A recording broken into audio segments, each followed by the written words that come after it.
தூய்மை பணிகளை தனியார் மயமாக்குவதை கண்டித்து 1000க்கும் மேற்பட்ட தற்காலிக தூய்மை பணியாளர்கள் சென்னை கண்டித்து ரிப்பன் மாளிகை அருகே டென்ட் அமைத்து விடிய விடிய போராட்டத்தில் ஈடுபட்டனர்.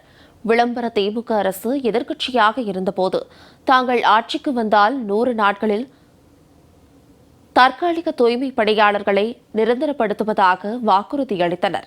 ஆட்சிக்கு வந்து 4 ஆண்டுகளுக்கு மேல் ஆகியும் தற்போது வரை வாக்குறுதியை நிறைவேற்றவில்லை என தற்காலிக தூய்மை பணியாளர்கள் குற்றம் சாட்டுகின்றனர். இந்நிலையில் சென்னை மாநகராட்சி தூய்மை பணிகளை தனியார் மையப்படுத்தும் நடவடிக்கையை தொடர்ந்து கையில் எடுப்பதை கண்டித்து ரிப்பன் மாளிகை முன்பாக டென்ட் அமைத்து தற்காலிக தூய்மை பணியாளர்கள் தொடர் போராட்டத்தில் ஈடுபட்டு வருகின்றனர்.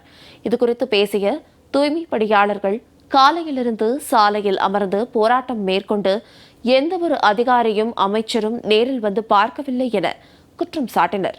தேர்தலின் போது அளித்த வாக்குறுதியை திமுக அரசு நிறைவேற்றவில்லை என தூய்மை பணியாளர்கள் குற்றம் சாட்டினர்.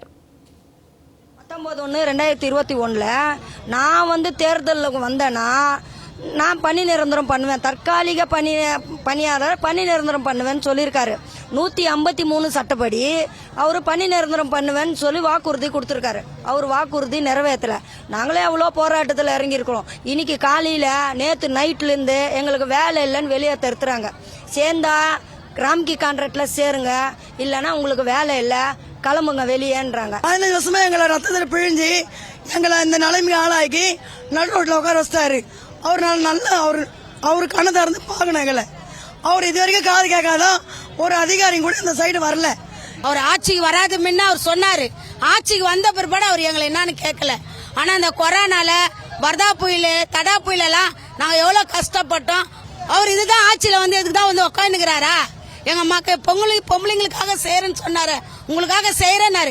இது வரைக்கும் எங்களுக்கு செய்யல. காலையில 6 மணில இருந்து இன்ன வரைக்கும் உட்காந்துக்கிறோம். யாரும் இந்த கட்சிக்காரையும் கேட்கல, எந்த அதிகாரியும் கேட்கல. அப்ப எங்க வாழ்வு என்ன ஆகுது? நாங்க பிஎஃப்ல இருந்து இஎஸ்ல இருந்து எல்லாம் உங்களுக்கு தரேன்னு சொல்லி எடுக்க வேண்டியதானே. இப்ப 15 வருஷம் உழைப்பு போயிடுச்சு எல்லாருக்கும்.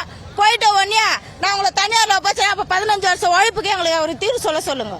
எங்களுக்கு நிரந்தர பணி வேணும். கொரோனாக்கெல்லாம் நாங்க நல்லவங்களா தெரிஞ்சோமா, தெய்வமா தெரிஞ்சோமா எல்லாருக்கும்?